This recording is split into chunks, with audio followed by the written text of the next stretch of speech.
So Clavicular is a content creator that has gone absolutely viral lately for his, let's say, extreme looks maxing protocol. But rather than doing surface level critiques like every other video that's on YouTube right now, I want to dissect the deep-rooted nuances of the philosophy behind Clavicular's worldview that not only influences how he acts, but I think deeply resonates with my generation. Because whether you like him or hate him, it's clear that he has influence online right now. But I like Clavicular, in all honesty. And I like him for two reasons, okay? One, and I think you probably resonate with this if you're chronically online or if you're just Gen Z, we're done with people pretending to be perfect people. We're done with people pretending to have the moral high ground. We're tired of people having to preface their every statement they make with 3 paragraphs of nuances so as to not offend anybody. We're tired of it. We want actual people. We don't want NPCs giving the same talking points that everyone gives. We want real people who, even if we don't agree with everything they have to say, flatly and honestly state what they believe to be true. I think that's actually the key to his virality at the moment. The online culture is swinging back to authenticity. Secondly, I like how he tries to pursue excellence in all that he does. That is actually a Christian virtue. But on that point, I think that is what Clavicular is missing. He is missing Christ. Now, I don't say this to smack you over the head with the Bible. That's not what I'm trying to say. The whole reason I'm making this video is because I watched his interview with Michael Knowles. I like Michael Knowles. He seems like a good guy. And I was hearing about Clavicular here and there. So I'm like, you know what the heck? He got me. But on the podcast, Clav was talking about he tends to agree with Michael. Michael is a Catholic. Michael believes in Jesus Christ. And Clav said he tends to agree with that. And that his idea is that maybe the more ideal scenario is, in his worldview, you max out your looks, and then once you've gotten to a satisfactory level of looks maxed, you can start to focus on faith. You can start to focus on the religious. It has to be made very clear that Clavicular's stance on this is incompatible with the Christian worldview because it's a fundamental misunderstanding of the spiritual life. The whole idea of the spiritual life is that what you do in your life are the opportunities and vessels through which you learn the spiritual life. The idea of putting off the spiritual life completely forsakes the fact that by God's providence, he permits everything that happens in your life. And so all that happens to you is your opportunity to practice the spiritual life. The goal is to learn how to pray throughout your profession. The goal is to learn humility through being in submission to your boss, to other people. The goal is to learn patience through enduring the suffering the Lord permits. That is not to be put off.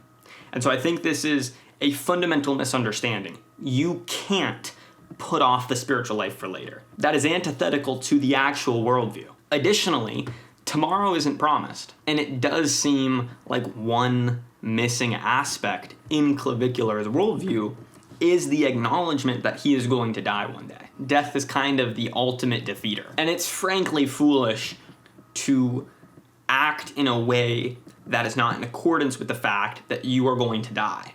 Michael Knowles touches on this point. He says, and I would take it one step further. We're not going to live very long on this earth. We'll be here, 80 years maybe by the current standards, and then we're going to go take a dirt nap. And I think that that's not the end of the story because we're rational creatures with a rational soul. And so I think that there's eternity too, and that it doesn't actually make any sense to consider the natural ends of life divorced from the supernatural ends of life, because eternity is a lot longer than 80 years. But Clavicular, to his credit, which is kind of why people like him, he admitted, he's like, yeah, I don't really consider the eternal, I don't really consider God, I don't really consider morality when it comes to what I choose to do and the protocol that I do. And I think it's wrong, but I admire that he at least says it. And this is not a moral judgment. If you have any moral questions, please consult your spiritual father. But this touches on another point. This might be not the most fleshed out way to say this, but he has almost a foundationalist worldview where he believes that certain beliefs can be changed in isolation of others. Or he believes that he can believe one thing and not act in accordance with that belief. He can tend to believe that God is real, he can tend to believe in objectivity, but then he can live for his preferences and justify it because they are his preferences. This idea that there is any sort of subjective moral value, subjective value in the world seeps through his worldview, despite him saying things like beauty is objective. Beauty is not in the eye of the beholder. And both Michael and Clavicular agree on this point. I appreciate Michael bringing it here, but he says that he believes that all transcendentals are objective. Just as you say there's an objectivity to beauty, I think there's an objectivity to the other transcendentals, truth and goodness.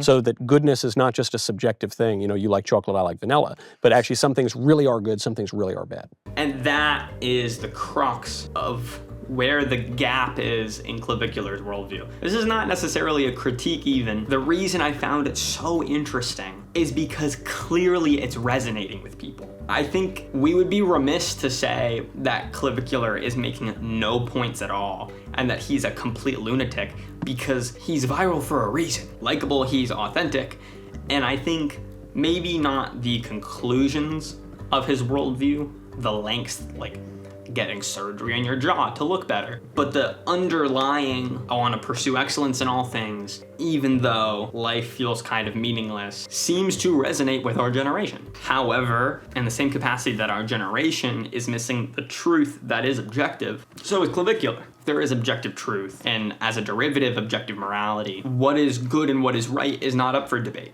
And I think that's really uncomfortable for people, because then there's this immovable, obstinate force that you have to succumb to. You can't decide what is right for your life anymore. And that's scary. But that's true.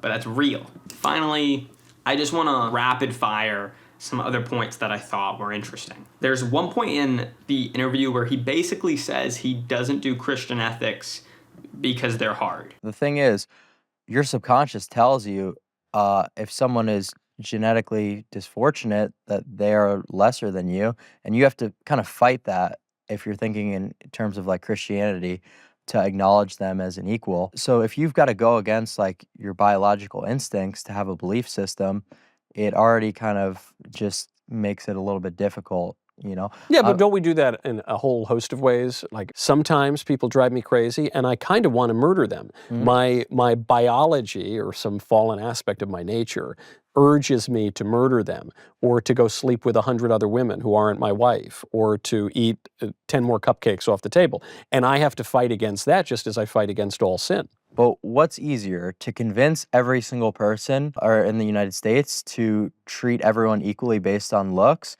and really fight their biological instincts, or to individually improve yourself so that you don't have to? And I think that's dumb. With that mindset, we would have had no settlers, we would have had no martyrs, no great men of history. That's stupid. He's not stupid for sure, but that is a not thought out through point. One other thing that I would have to take a strong stance in opposition to, which is that he basically says, and I don't think this is unfair to summarize it this way, to go along with the culture of degeneracy, because that is the inevitable tide of the culture. You're saying, at a very basic level, this world rewards vice and sin. Therefore, we should sin and commit vice seems to be a non sequitur from that, because we know that those things are bad. And we know that this world rewards bad things.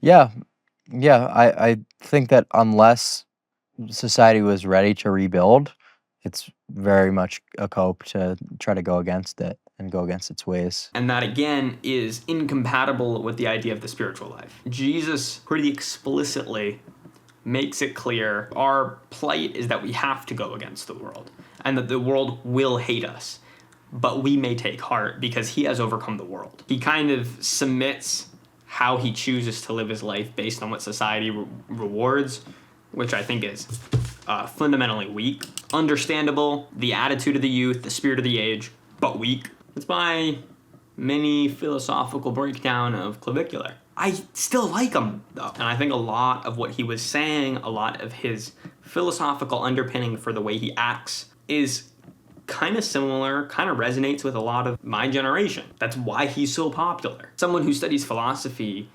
shouldn't just do so to be some antisocial person sitting in their room reading a book, but philosophy is the tool that helps us live the best life possible. And it is the reasoning behind the motivation behind our actions. And so I think it's a very objective thing, and I think it's a very beneficial thing to understand the philosophy behind how he acts, how you act, how I act. I think that's a valuable thing to think about. Whether you think he is too extreme, whether you think that this obsession with focusing on your own looks is a little bit gay, I feel like it's hard to deny some of the appeal to Clavicular. He's authentic and he's honest, and he wants to be excellent, regardless of how he does that. Clearly, as a Christian, I disagree with a large portion of the things he does. I appreciate authenticity. I want real people. We're done with NPCs. That's my little video. I hope that was efficacious or at least interesting. Glory to Jesus Christ. And I will see you in the next video.